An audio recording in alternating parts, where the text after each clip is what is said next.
Hey, how's it going?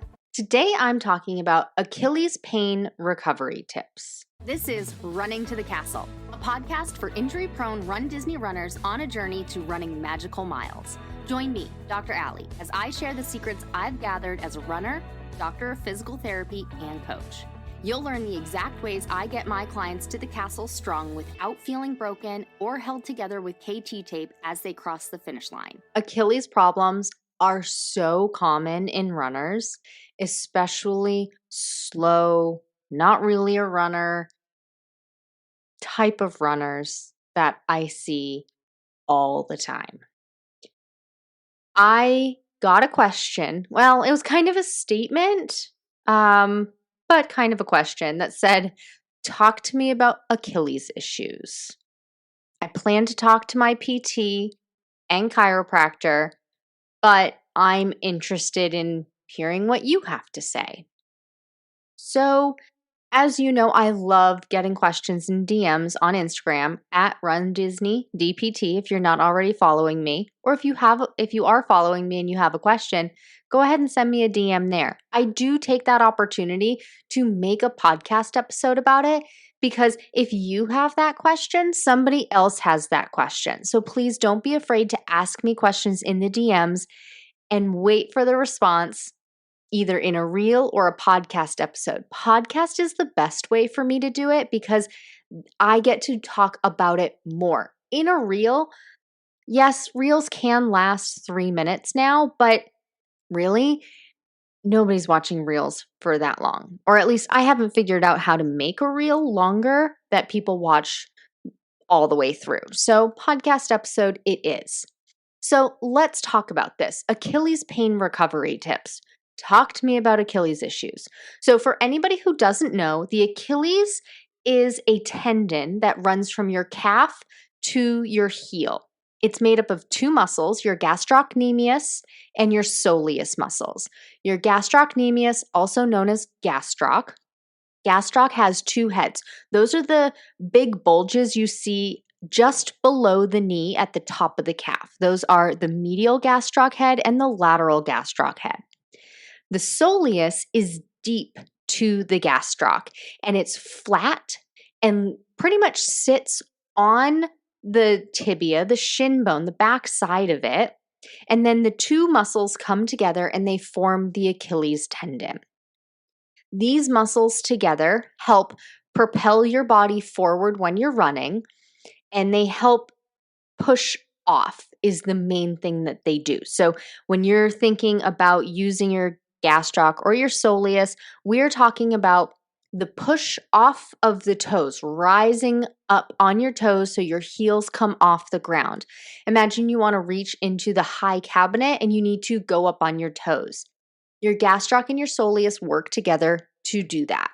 Now, your gastroc also has a role in bending your knee, but it's not a great job. It doesn't do a great job at bending the knee, but it does support it. So some people who have calf strains, they also have pain up behind their knee. That could be a reason. But the Achilles is specifically the tendinous portion. So what do I mean by that? The tendon is the part of the muscle that connects to the bone. So you have your muscle belly, which is like the red bits, and it's what you see bulge when that muscle is working. The tendon is the pieces of the tissue that attaches to the bone. So differences between tendons and ligaments, I hear this often. People will ask, what's the difference between a tendon and a ligament? A tendon is active tissue, meaning it contracts and has a role in movement. And a tendon connects a muscle to bone. A ligament has no contractile possibilities. It is not an active fiber. It's there and it connects bone to bone. So ligaments help the stability of bones and joints. Muscles help with some stability from the activation of the muscle and to move your body through space. Sorry for the anatomy lesson, but I hear people ask tendon versus ligament all the time. So this was a good place to put that. So Achilles problems are super common in running, especially for somebody who starts from nothing and goes too far too soon, or somebody who has just changed their footwear. So this could be a longtime runner who has just changed their running shoes and didn't realize that the heel drop has changed. I did that recently. I'll tell you that story in a minute. And or it could be somebody who's brand new to running and is used to wearing a type of shoe like high heels all of the time. The Achilles gets irritated, just like any other tendon could get irritated, by doing more than it's capable of doing within the constraints. So either trying to do something too fast or too much load. So typically when we think of runners, we're thinking about the Achilles getting overworked from doing too much too soon or in a position it doesn't like for too long. So that's where the different height heel comes into play. But it could also just be you went from never running ever and now you go out for a 3-mile run or a 5K, 3.1-mile run, which is a very common thing. I see people on the internet say it all the time, and even clients come to me and say that their very first run was a 5K because a 5K is considered such a short distance. That's a topic for a whole other day. I actually made a podcast episode about that. I don't remember which one. Maybe one of you know, and you can let me know on Instagram what episode I talk about the 5K being the shortest of the longest distance races. But a 5K is not short. There are so many other distances that you can go before you even get to a 5K. But like I said, that's a conversation for another day. So somebody could be going too far too soon, or maybe they go from doing nothing and now they are jumping all of the time and they have an Achilles problem that way. You see it in NBA basketball players all the time. Achilles becomes an issue, and it's because the amount of load that they are putting through their Achilles and their calf on a regular basis. Achilles pain can be sharp and shooting, but more often it's a dull ache. It's like a deep toothache type of thing. When somebody has a deep toothache type of pain, and I use the term toothache because almost everybody has had that, where it's this deep aching pain. They've usually had that. If you've had a toothache before, you know the pain that I'm talking about. You can have that same kind of pain in a tendon. Achilles is a common place. Runner's knee is a common place. Glute tendinopathy, glutes, that's a common place. When you have that pain, it's usually from what's called tendinopathy, which is a chronic micro tearing irritation to the tendon. Basically, what happens when we do anything in order to grow and get better and get stronger, our muscles tear just a tiny little bit. That's completely normal. Normally, our body can handle that. So we have types of cells in our body, some that break down tissue and some that build tissue up. Normally, the body can handle that process without any intervention. There's enough of the breaking down cells and enough of the rebuilding cells that it's not quite 1-to-1, but the amount of time it takes to rebuild is super short. It's not, like I said, it's not 1-to-1. It's kind of like a 1-to-2 almost ratio. So the amount of time it takes to break down that tissue, it usually takes about almost double time to rebuild it. But on a cellular scale, when it's just a little bit, that can just be a day or two. And it usually doesn't bug us. What happens is if you go out and do too much, let's say you go for a run on Sunday, and let's say you're a new runner or just starting to train for a runDisney race and you haven't been training for a while. You go out for a run on Sunday and you feel so good. You're like, you know what? I want to keep this motivation and consistency going. I'm going to go out on Monday too. And then that feels good. So I want to keep the consistency and motivation going. I'm going to go out on Tuesday as well. Well, going out on Sunday may have been just fine, But whatever cells have broken down your muscle just a smidge that would have been repairing it on Monday and would have been repairing it maybe a little bit still on Tuesday, now they can't work because the breaking down cells are working on Monday and the breaking down cells are working on Tuesday. And so now you decide, you know what, I'm going to take a rest on Wednesday because my Achilles feels tight.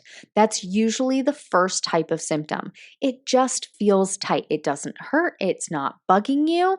It's just, I've used it. It's tight. So you take a rest on Wednesday. Well, those building cells can build on Wednesday, and then you feel pretty good. So Thursday, you go out for a run. Friday, you still feel pretty good. So you go out for a run. Saturday, still feeling good, go out for a run. Now we've run 6 days in the past week, one rest day, when our body is used to not doing much of anything like this. And it's not necessarily that 1 week that's a problem, because let's say you go ahead and take a couple of days off because life got lifey and you couldn't go for a run. No problem. Your body starts repairing. But eventually, over time, because you've done so much, your body hasn't been able to catch up. And now some of that inflammation, which I should backtrack a little bit, inflammation has also been happening as part of the breakdown process. And then with the rebuilding process, that inflammation goes away. But now we've broken down. That inflammation has stayed because the rebuilding cells haven't been able to get rid of it. So now you have all this inflammation building up. And when it's still acute, you might actually be able to see it. You usually see it in the pockets just on either side of the Achilles. So on super skinny people or people with super strong calf muscles, you can see the Achilles very defined. And if you can, then when you have active tendinitis and inflammation in the area, you can actually see pockets of the swelling around that Achilles. And so you take some time off. Usually people will say, oh, I rested for 2 weeks. That can help take away that inflammation, and then they get right back into it. And then it just starts the process all over again. And the 2 weeks is enough time to bring the inflammation down. So you don't really see it. It becomes sub-threshold, just below that threshold of being able to see inflammation, just below the threshold of having pain. So now it looks fine, it feels fine. So now you get right back into it. You pick up where you left off and you start the process over again. And it's just this repeat offender. And eventually, what happens with Achilles, there is actually fatty deposits or other tissue, scar tissue deposits infiltrating in the tendon. And so now you can start feeling some, almost like they're marbles underneath. And that's from the chronic inflammation that has been going on. And you don't get rid of that. That is there. You might be able to reduce it a little bit, but there's still always going to be some. And it has now replaced the tendon tissue. So now you have this infiltration in there. And what are we going to do? So then you get this flare up of this dull, achy, this deep ache from this tendinopathy, and then it will feel better. And then it will ache again. And then it will feel better. And then it will ache again. And you're stuck in this process. So I don't want you to get stuck in this process. So if you remember the finisher framework, we have lots of things to look at. We have our strength, we have our training, we have stretching, we have recovery techniques, our temperature, our massage, fueling, and then shoes. So what aspects of that are going to be important here? So let's assume you already have this pain and problem. I'm going to tell you how to help handle it now. And I'm also going to tell you how to, if you don't have this problem, how to prevent it. So how to handle this problem now. So the biggest mistake I see when somebody has Achilles problems is they stretch it like nobody's business. And it's no fault of your own because the stretching feels good. It feels good while you're stretching it. It is a false sense of improvement because what happens is your body feels good while you're stretching it, but when you're stretching it, you're actually taking any of those broken fibers and you're actually pulling them further apart. And when muscle tissue and tendon tissue is not touching, ligament tissue too, when it's not touching, it can't repair. It has to be touching in order for the body to work its magic and fix it. That's why some people do or don't need surgery for different types of injuries. It all depends on how much of that fiber, the tendon, the ligament, the muscle is touching in order for the body to rebuild on itself. So when you stretch, yes, you want some stretching. And, I won't even use the term stretching. We want some mobility. You want to keep moving, but static stretching and really trying to make the Achilles more flexible is going to backfire for you. So you want to make sure that your foot can still go flat, but you can do that just by walking around your home in flat or almost flat shoes. Or every once in a while, just making sure your foot goes flat and you lean over it just a little bit. You can do it sitting in your chair. That will make sure that you have a 0-degree bend in your ankle. And actually, 0-degree is what we use in physical therapy. What you're looking for is a 90-degree angle, that right ankle between your shin bone and your foot. So just keep it moving. And then I find that for tendinopathy, a heat-based treatment works very nicely. Now, some people will prefer ice. That's fine. You need to listen to what your body likes. If you're going to use ice, do an ice bath, 3 minutes. That's it. Make sure you go halfway up your calf. You need your whole foot and most of your shin in that bucket of ice. But I do find that heat tends to work better because heat is going to bring blood flow, which will help the healing process. However, if your ankle or your heel feels red hot and swollen, you want to do the opposite. So you might temporarily need an ice bath. Massage can help because it's going to feel tight and it's going to feel like you need to stretch it. So you can massage out some of the muscle knots that's in the calf muscle. Now remember, if you have any nodules in your tendon, you may or may not be able to get rid of those. You're not going to harm them by doing massage. So go get a professional massage. That will help make it feel like the calf and the Achilles are loose without overstretching it. Okay? Next, let's look at shoes because if you're saying, "Oh, you know what? My training was on point. I followed Dr. Allie's training plans. I know it's only a 10% increase and my pace stayed the same."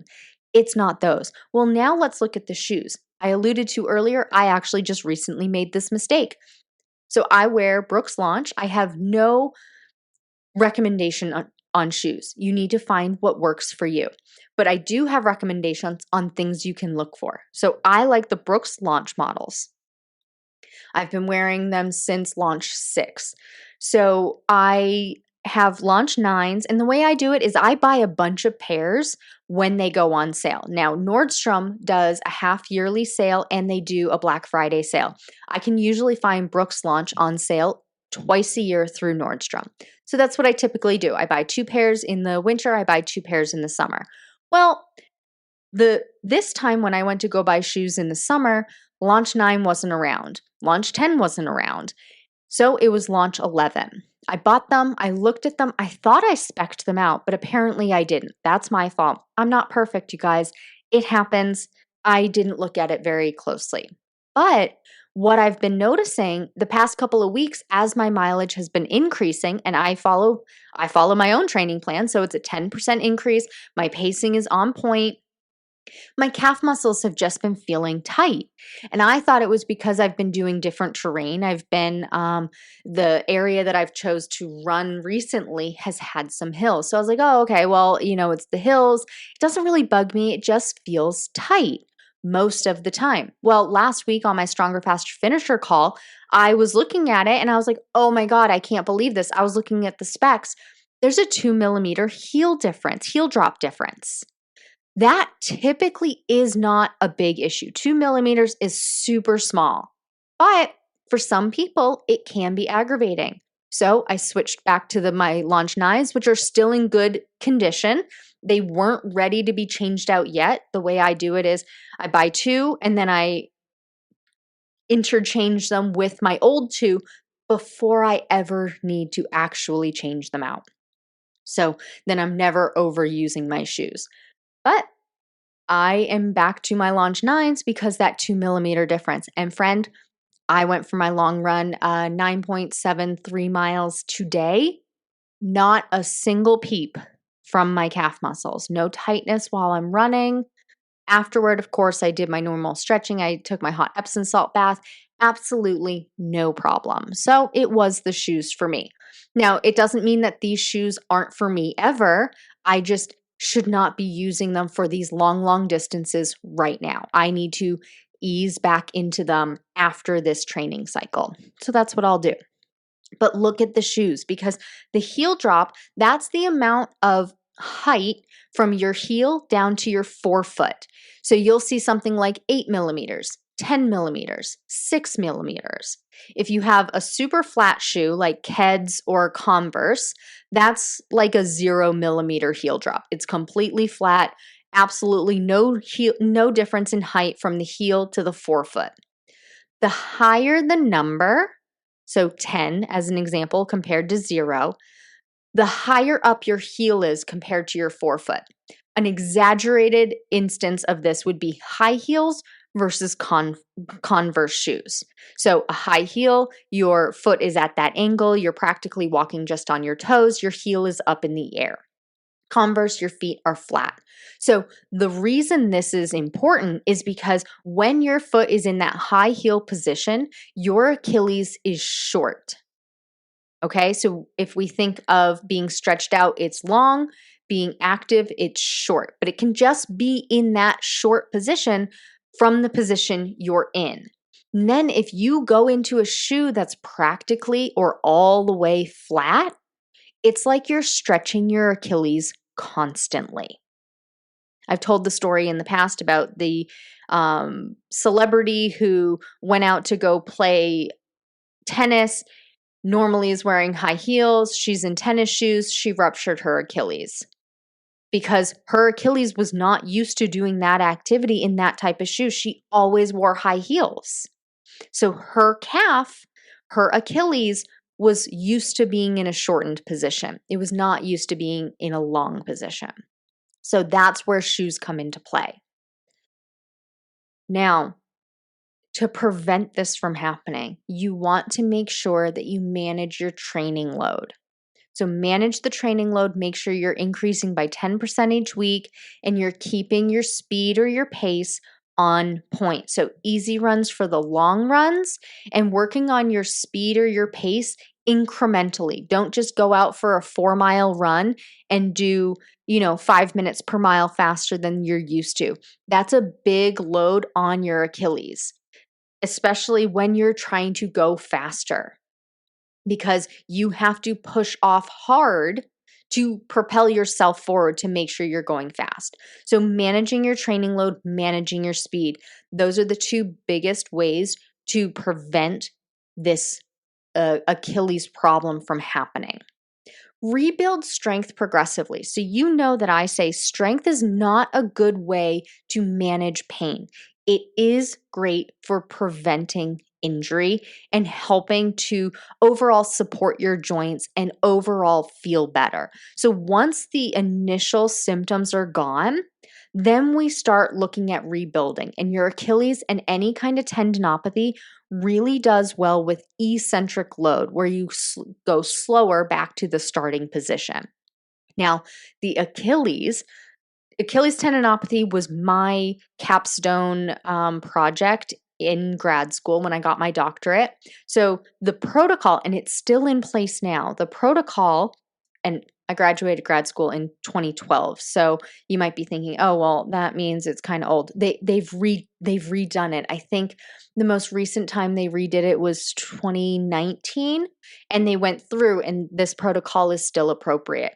And so it's eccentric heel raises, where you rise up on both feet and then do a single leg eccentric on the sore side. Now, friend, the amount that you have to do, it's like 3 sets of 30 repetitions, possibly 3 times a day or building up to 3 times a day. It is so much, and it's to get the load on there. Now, I do recommend working with somebody to make sure you're doing the amount of load right, because yes, it's going to be sore, but no, it should not reproduce your symptoms. Okay? But working on strength to build up the tolerance. And if the problem happened from speed, I recommend adding in plyometrics when it's appropriate. That's things like jumping, to work on that push off, to make it so that your body can tolerate that. And if it was from just the general load increase was too much, the training running miles was too much, well, of course, you need to follow that 10% rule. You want to make sure that you are doing all of the right things to help prevent this and all of the right things to make it so that you can manage any symptoms you have now. Because even minor little symptoms, they become big problems later. It's much easier to take care of it when it is brand new. Just like me with my Achilles tightness, my Achilles was tight for like 2 weeks. It was no big deal, just a little bit. I recognized it as I'm glad I recognized it when I did. I eventually would have gotten there, but I talk about shoes with my clients. And so that was the perfect opportunity to talk about it. And I found out that that was my culprit. So take care of it as soon as you start noticing it so it doesn't become a bigger problem. Please take what you've learned in this episode and use it to adjust your strategy for your RunDisney race training. It's not about doing more. It's about doing the right things in the right balance so you can finish strong, not broken. And if you want personalized guidance specific to your race, your injury history, your running background, and your goals, that's exactly what we do inside Stronger, Faster, Finisher. You'll get step-by-step instructions and a proven system to help you train smarter from start to finish. Join the waitlist today to be the first to know when it opens next. That's all for now. Talk to you soon.